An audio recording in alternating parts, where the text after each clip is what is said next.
Καλημέρα σας. Θα ήθελα να σας ευχαριστήσω για την παρουσία σας στην σημερινή πρώτη συνέντευξη τύπου ως υποψήφιος δήμαρχος του Δήμου Παγαίου. Έχουν ήδη περάσει 3 χρόνια από την ανάλυση των καθηκόντων της σημερινής διοίκησης.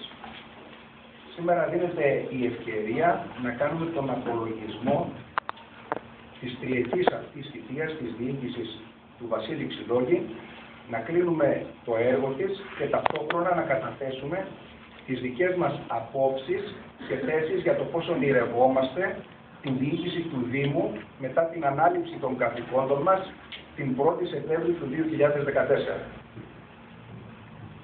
Σίγουρα όλοι θυμόμαστε τα λόγια του Δημάρχου που ήταν υπέρ ενός μικρού και ευέλικτου Δήμου, όπως έλεγε, γιατί πίστευε ότι ο μεγάλος Δήμος ήταν δύσκολο να διοικηθεί. Φαντάζονταν ότι θα ήταν προτιμότερο και πιο εύκολος και πιο εύκολο δυνατόν να διοικηθεί ένας Δήμος που θα απαρτίζονταν από την Δημοτική Ενότητα Ορφανού, τη Δημοτική Ενότητα Πιερέων και τη Δημοτική Ενότητα Ελευθερών. Δυστυχώς επαληθεύτηκε, γιατί ένας τόσο μεγάλος Δήμος ήταν φυσιολογικό να μην μπορεί να διοικηθεί από έναν πολιτικό άντρα σαν τον Ενεργεία Δήμαρχο, που απλώς λειτουργεί ως ένας κοινοτάκης.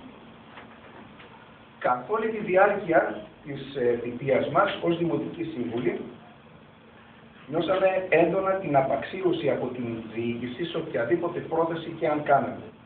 Και προκειμένου να υπεκφύγει στις προτάσεις, τις θέσεις και τις προτροπές μας, ο Δήμαρχος φρόντιζε κάθε φορά να αναλώνεται στα τροτά σημεία της διοίκησης Φιλόσογλου και Χρυσανίδη.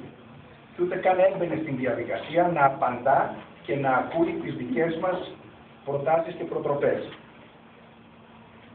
Ένα από τα αιτήματά μας, το οποίο γνωρίζετε και εσείς όλοι, κυρίες και κύριοι, ήταν αυτό της άμεσης προβολής μέσω του διαδικτύου των συνεδριάσεων του Δημοτικού Συμβουλίου. Δυστυχώς, και ενώ δεσμεύτηκε και ο πρόεδρος του Δημοτικού Συμβουλίου αλλά και ο Δήμαρχος ότι θα γίνονταν η άμεση αναμετάδοση των συνεδριάσεων, αντιλαμβάνεστε για ποιους λόγους δεν θέλησε να γίνει. Με τους καλλικρατικούς, με την σύσταση του νέου καλλικρατικού Δήμου, που απαρτίζεται από τους 5 παλιότερους καποδιστριακούς Δήμους, πιστεύαμε ότι θα μπορούσαμε, και αυτός ήταν και ο σκοπός και ο στόχος ένας από τους στόχους μάλλον της συνένωσης των καποδιστριακών Δήμων, ότι θα μπορέσουμε να λειτουργήσουμε με όσο δυνατόν λιγότερα λειτουργικά έξοδα. Δυστυχώς βλέπουμε μια αύξηση των λειτουργικών εξόδων του Δήμου μας κατά περίπου 40%, ενώ ταυτόχρονα γνωρίζουμε όλοι, και είναι η μάστιγα της εποχής μας, ότι οι μισθοί των υπαλλήλων έχουν μειωθεί σε ένα μεγάλο ποσοστό.